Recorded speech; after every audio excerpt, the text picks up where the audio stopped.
Dan apa faedah salat jamaah? Apa filosofi hidup yang diambil salat jamaah? Satu, mengajarkan persatuan. Orang kalau rajin berjamaah di masjid tapi suka bercerai-berai, suka bermusuhan, berarti dia tidak mengambil faedah untuk hidupnya salat jamaah.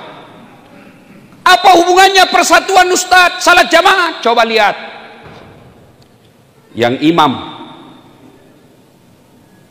dari timur masuk masjid menghadap ke barat, yang dari selatan masuk masjid hadap ke barat, yang dari utara masuk masjid hadap ke barat, yang dari barat masuk ke masjid hadap ke barat.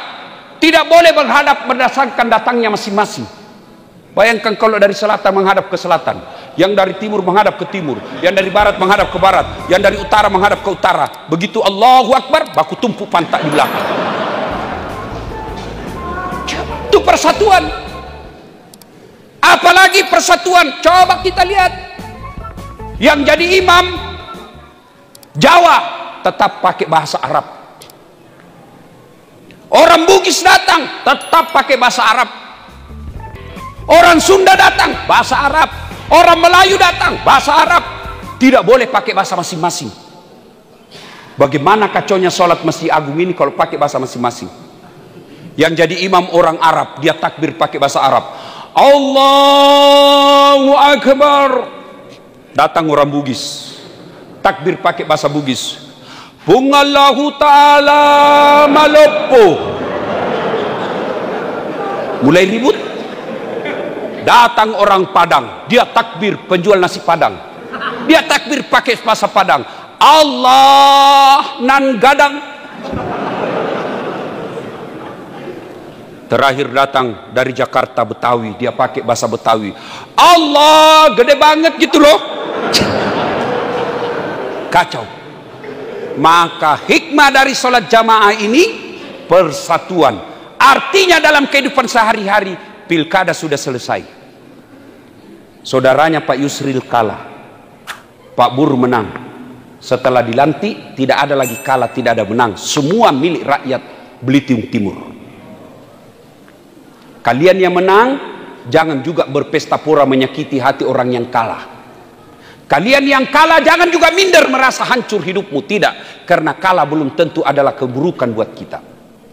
Sama Pak. Dan saya tadi sampaikan, kalau bisa Pak, sambutan tadi tidak ada lagi Bugis, tidak ada Madura, tidak ada Melayu, tidak ada apa? Nah itu. Jangan lagi bilang saya Bugis, saya Melayu, saya Madura, saya Jawa. Tidak ada. Seluruh rakyat adalah masyarakat Belitung Timur.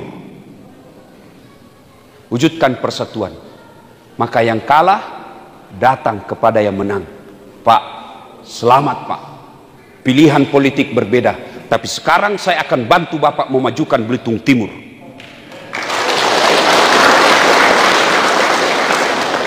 Kata Pak Bupati, alhamdulillah, saya tahu Bapak banyak mengeluarkan duit kemarin tapi kalah, tapi saya akan kasih Bapak proyek penunjukan langsung, perbaikan got.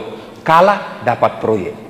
Daripada ngemaki-maki, menyerang di Facebook, menang, sudah kalah kok tidak dapat proyek bos, kalah 2-0. Yang ketawa, saya serius ini. Ayo, cebong kampret selesai, cebong kampret sudah menyatu di kabinet. Berhentilah kalian berpecah belah. Berhenti. Islam mengajarkan wa'tasimu bihablillahi jami'an wa la tafarraqu. Berpegang teguhlah kalian kepada tali persaudaraan agama Allah dan janganlah engkau bercerai-berai. Makna pertama dari salat jamaah persatuan. Kalau Bapak rajin berjamaah, mestinya tidak suka bermusuhan. Yang kedua, salat jamaah ini apa maknanya? Salat jamaah itu mengajarkan kesamaan derajat dalam pandangan Allah. Coba tukang parkir masuk masjid, buka sandalmu bos, simpan di luar. Ketua DPRD masuk masjid, buka sandalmu, tidak boleh kau mentang-mentang ketua DPR mau pakai sepatu. Oh, langsung di demo Bapak. Kajari masuk masjid, buka ri. Bupati masuk masjid, buka Pak Bupati, buka. Apalagi kau yang pengangguran, buka cikali, buka kok.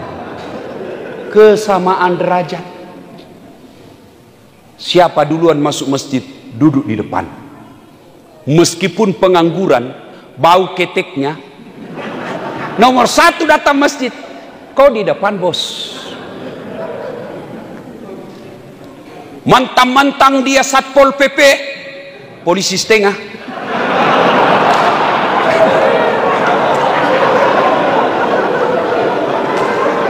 Iya kan? Coba deh, Satpol PP itu kan biasa saya lihat juga senjatanya itu tempatnya saja Pak, tidak senjatanya. Mentang-mentang dia Satpol PP, kepala Satpol PP terlambat, dia suruh di belakang. Di belakang kamu. Oh, enggak bisa Pak. Di depan Allah tidak ada jabatan. Sama. Itulah filosofi bermasyarakat yang diaplikasikan dalam sholat jamaah. Apalagi sholat jamaah mengajarkan adab-adab bermasyarakat. Apa yang dimaksud adab bermasyarakat? Coba lihat.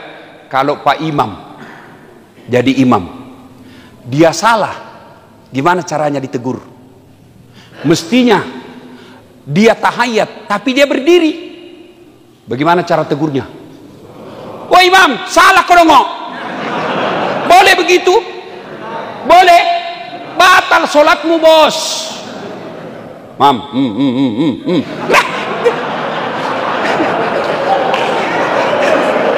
biar kau tidak bicara. Salah.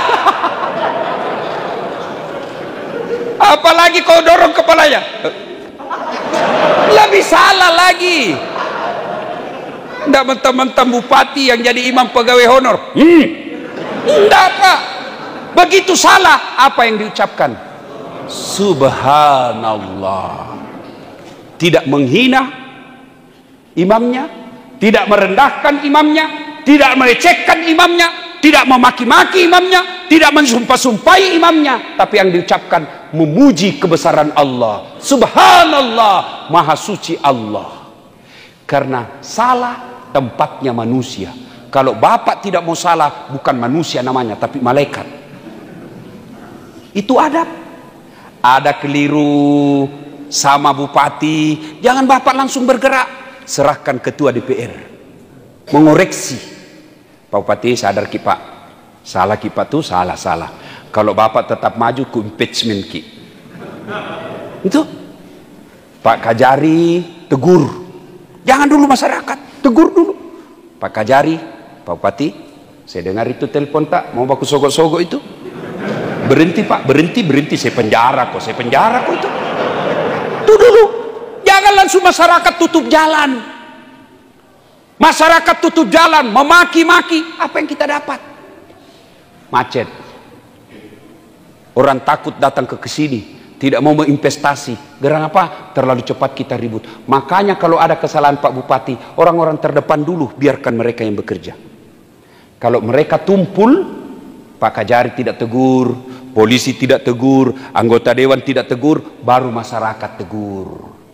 Siapa? Tokoh masyarakatnya dulu.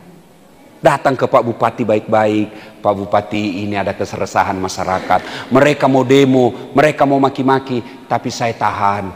Biarlah saya dulu ketemu Pak Bupati. Mudah-mudahan setelah ketemu ini Pak Bupati mau mengoreksi kesalahannya. Kata Bupati, astagfirullah, saya hilap Pak, saya hilap. Maafkan saya, sampaikan ke masyarakat. Pohon maaf Pak Bupati, hari Jumat dia pengumuman. Karena saya hilap, saya menyampaikan permohonan maaf yang sedalam-dalamnya kepada masyarakat. Insya Allah masyarakat tidak akan memaki, malah hidup Pak Bupati, hidup Pak Bupati. Ini yang jadi masalah, sudah tahu salah masih pura-pura tidak salah. Siapa? Coba lihat kalau imam, kalau dia kentut, mundur dong. Jangan kau bilang saya imam, masih 2 rakaat, lanjutkan saya. Tak boleh, kacau Pak. Jadi kalau ada pejabat sudah kacau memimpinnya, sudah nyata-nyata kentut, dia bilang tidak habis, cuma sedikit keluar, Tidak boleh. Kau kasih kacau jamaah, kau tanggung dunia sampai akhirat. Jangan lagi bilang tinggal 2 tahun. Tidak boleh, kau rusak jamaah. Saya heran di negara kita ada juga orang yang selalu memelihara perdebatan, keributan. Senang kalau kita ribut terus, senang kalau kita tidak tenang. Itulah yang diajarkan filosofi sholat jamaah. Kalau imam salah, begitu kau kentut, tinggalkan posisimu, maju yang di belakang. Kadangkala kita malas datang berjamaah kalau salat jamaahnya tidak dipahami oleh pengurus-pengurus masjid. Yang jadi imam suka ganti-ganti sunnah. Nabi katakan kalau kau jadi imam ringkaskan bacaanmu. Sekalinya dia jadi imam pak, dia sengaja baca yang panjang. Padahal Nabi bilang pendekkan sholatmu kalau kau jadi imam. Kalau kita yang banyak pak, kalau dia sendiri kul-kul. Sekalinya dia jadi imam, Masya Allah. Apa dia baca? Surah apa? Surah Al-Ma'idah ayat 7 sampai 25. Dia husu dengan bacaannya, kita husu dengan hayalan. Kita mau ikut tidak dihafal. Kita mau ruku, imam belum ruku. Terpaksa kita baca semua pengumuman di dinding masjid. Kita baca ini Pak. Masjid Agus Darussalam Belitung Timur. Kenapa? Imsak jam 5.40, subuh jam 4.30, dibaca semua itu Pak. Ternyata bacaan imam belum habis, kita baca lagi apa? Kita baca lagi kalender Persatuan Guru Republik Indonesia cabang Kabupaten Belitung Timur. Ternyata imam belum selesai, kita baca lagi apa? Bajunya orang Pak. Dukung caleg nomor 3 untuk DPR RI, dibaca semua itu Pak. Siapa yang salah? Siapa yang salah? Siapa salah? Imam. Maka itulah filosofi sholat berjamaah. Imam, pemimpin, bupati harus punya rasa kepekaan penderitaan masyarakat. Kalau kita lihat kenapa ini masyarakat banyak yang warung-warung kopi berdiskusi jelek, koreksi diri. Itulah imam. Kenapa itu imam setiap mau angkat takbir, sunnah itu lihat ke samping kiri kanan. Salat jami rahimakumullah, salat jami rahimakumullah. Tujuannya apa? Lihat pasukan. Kalau banyak orang tua jangkau panjang-panjang. Nah siksa pak orang tua, pak orang remati. Naik lagi kepalanya.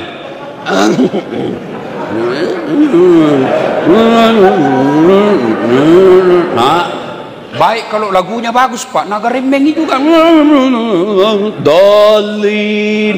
Oh Al-Fatihah dia baca.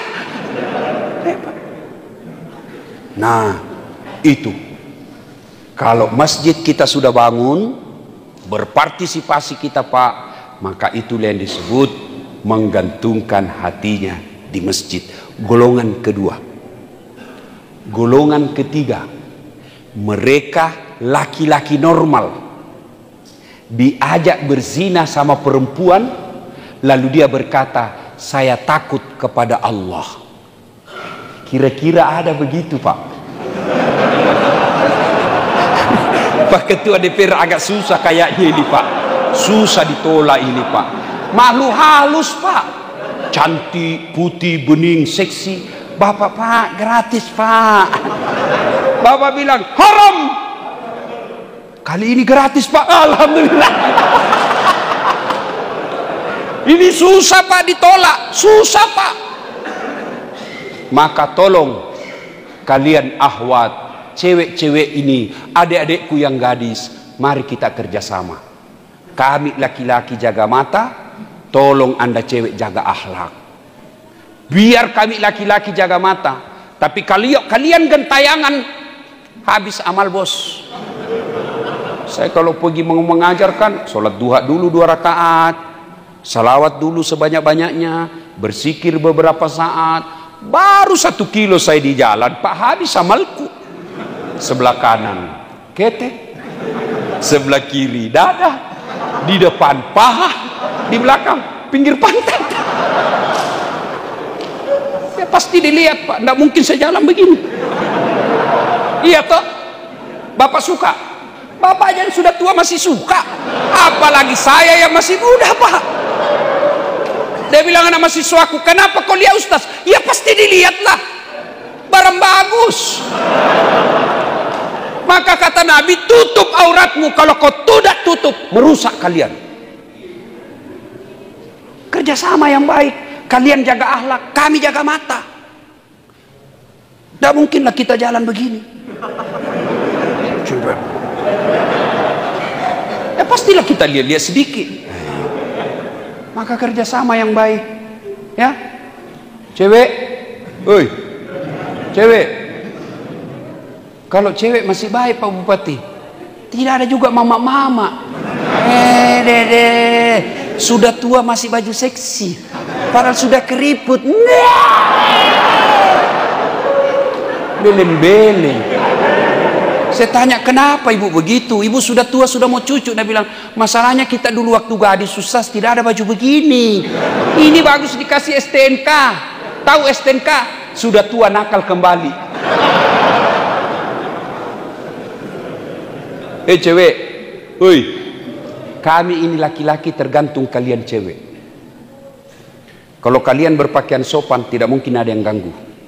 Paling pun kalau diganggu paling, Assalamualaikum, bau sorga dong, paling itu. Tapi coba kalau yang bajunya sempit, roknya tinggi, naik, bajunya kentara.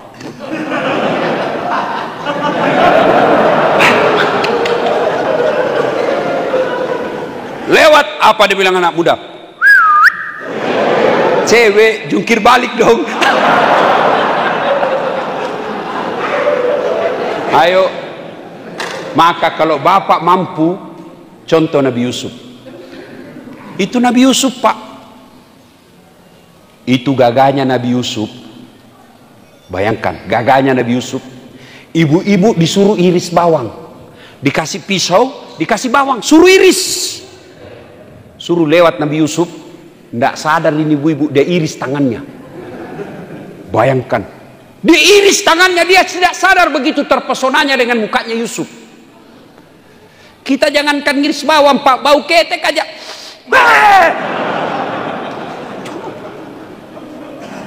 Hebatnya itu Nabi Yusuf, cakep, gagah. Dipelihara oleh Suleha. Pergi suaminya. Suleha, Perdana Menteri, pergi. Begitu pergi suaminya, Suleha mulai naik akalnya. Cup, kita cuma berdua, Cup. Kata Yusuf, tidak, bertiga. Bertiga. Siapa? Saya, ibu, Allah. Sudahlah Cup, kalau Allah tidak ribut. Beda Satpol PP kita disergap. Sudahlah Cup, sini Cup. Yusuf tidak mau. Sebenarnya menurut Quran, pada waktu itu Yusuf juga terpesona dengan Suleha. Cuma ketika itu dia melihat seolah-olah ada rambu lalu lintas, huruf P silang warna merah. Dilarang parkir kok di situ, Yusuf. Lalu Yusuf lari. Begitu lari, Suleha tahan. Dia tarik Yusuf. Cek. Begitu dia tarik Yusuf, datang suaminya Suleha, tertangkap basah. Saya tidak tahu kenapa orang tertangkap basah, kalau ada disebut tertangkap basah padahal bajunya kering. Tolong jelaskan saya Pak Kajari, kenapa kira-kira itu ya disebut tertangkap basah padahal dia kering Pak, dia kering. Wow, namanya perempuan langsung acting. Maka hati-hati sama perempuan Pak. Langsung acting. Bang, saya mau diperkosa. Itu cucu. Kurang ajar cucu Bang. Dia sudah dipelihara dari kecil. Dia mau perkosa saya. Dia bilang, bukan, dia yang mau perkosa saya. Bohong ini. Akhirnya apa? Memang kau kurang ajar Cup. Marah suaminya. Tapi Yusuf bilang, tidak, demi Allah, bukan saya, dia yang mau perkosa saya. Akhirnya masuk salah satu pembantu orang yang ada di rumah itu dan berkata kepada suaminya Suleha, periksa saja. Kalau bajunya Yusuf robek dari belakang, berarti Suleha yang memperkosa. Tapi kalau bajunya Yusuf robek dari depan, berarti Yusuf yang nyasa, yang sangar. Periksa. Oh, Yusuf robek bajunya dari belakang. Tapi kan malu Pak. Istri Perdana Menteri. tutup rahasia negara. Adili Yusuf tetap salah. Coba bayangkan Pak, tinggal berdua di kamar, tidak ada saksi. Yusuf menolak. Maka laki-laki yang menolak ajakan untuk seperti itu, dan dia berkata, saya takut kepada Allah, jatahnya masuk surga, dilindungi di pada mahsyar kelak. Ini kan berat Pak, berat. Kira-kira bisa? Susah. Kalau begitu, ambil yang dua tadi. Jadi pemimpin yang adil, jadi orang yang menghidupkan hatinya di masjid. Yang ketiga, yang menolak ajakan untuk bermesum. Ibu bapak saudara-saudara sekalian, sebenarnya masih ada 4 lagi, tapi waktu yang terbatas. Insya Allah lain waktu dan kesempatan kita akan lanjutkan. Menurut aturan prokes, tidak boleh lama-lama berkumpul seperti ini Pak. Maka yang tersisa 4, insya Allah kita datang lanjutkan lagi setelah Pak Bupati dilantik.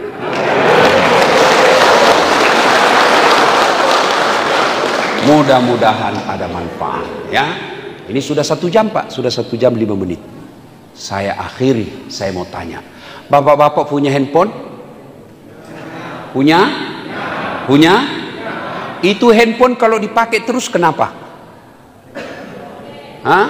Lowbat. Kalau lowbat diapain Bu? Kalau tidak dicas kenapa? Kalau mati masih bisa dipakai? Tidak. HP baru, pulsanya 5 juta. Bisa dipakai? Enggak. Kalau HP lowbat, cas 1 jam full, berarti HP-nya bagus. Ya toh? Cas 1 jam masih lowbat, cas 2 jam masih lowbat, cas 3 jam masih lowbat, berarti HP-mu rusak. Nah, alhamdulillah baru saja saya ngecas Bapak 1 jam 5 menit. Belum puas? Ibu-ibu belum puas? Memang saya bukan laki-laki pemuas. Mati muda saya kalau saya kasih puas semua ini ibu-ibu di luar. Nah, kalau sudah dengar ceramah saya 1 jam ini, Bapak kemudian yang terutamanya ini Bupati yang akan dilantik. Beliau menjadi Bupati yang baik, Ketua DPRD yang baik, maka insya Allah berarti casnya bagus, HP-nya baik. Allah hadiahi ayat Bismillahirrahmanirrahim. Innamal mu'minuna alladzina idza dzukirallah wajilat qulubuhum. Orang yang baik imannya, selesai dengar dakwah menjadi lebih baik lagi. Tapi kalau sudah dicas 1 jam, dia tidak mempan, malah dia bilang tidak usah lagi undang itu Ustaz, tidak enak ceramahnya, kita aja terus dia SMS, tidak usah. Berarti Bapak disindir Al-Quran, wa thawa'un alaihim a'anzartahum am lam tunsirhum la yu'minun. Kau sampaikan ayat Allah atau tidak sama saja, mereka tidak akan beriman, bahkan mereka lebih hina dari binatang. Tahu binatang? Tahu binatang? Kambing. Itu kambing, kalau ada kakak saya jual beli kambing, kalau kambingnya nakal Pak, dia panggil penjaganya, hei balu jual ini, suka nak ganggu temannya, bawa ke pasar. Sampai di pasar tidak ada yang beli, bawa pulang, potong, kita makan sama-sama. Dagingnya sate kambing, kakinya sop kikil, ekornya sop buntut, pipinya sop pipi, lidahnya sop lidah, tanduknya perhiasan, kulitnya perhiasan, isi perutnya jadi coto. Semua dipakai Pak. Kambing nakal jual, tidak ada yang beli, potong, kita makan sama-sama. Kalau ada masyarakat Belitung Timur panggil ceramah, tidak mau, suka ganggu orang, jelek mukanya, bau keteknya, busuk mulutnya, kuat makan, diapain? Diapain? Siapa mau beli? Potong, siapa yang mau makan? Itulah yang Allah sindir, mereka lebih hina dari binatang. Pak Bupati, Pak Ketua DPR, Haji Lampe, tidak mau masyarakat Belitung Timur lebih hina dari kambing, maka malam ini dihadirkan Ustadz Das'ad agar kita lebih mulia daripada kambing. Tidak ada gunanya dengar ceramah 1 jam kalau pulang tidak ada faedah yang kita dapat. Wujud konkretnya, pejabat menjadi pejabat yang amanah, masyarakat mulai datang berjamaah di masjid, kemudian adik-adik akhwat cewek, berhentilah kalian menjadi perempuan-perempuan penggoda, jadilah perempuan muslimah yang dirindukan oleh Allah dan Rasulnya. Demikian, mudah-mudahan ada manfaat. Sebelum saya akhiri, saya ingin berpantun. Kenapa MC tadi berpantun, saya juga menutup dengan pantun. Buah jeruk, buah anggur, buah kelapa, buah mangga, buah nenas, buah pepaya, itulah buah-buahan. Assalamualaikum.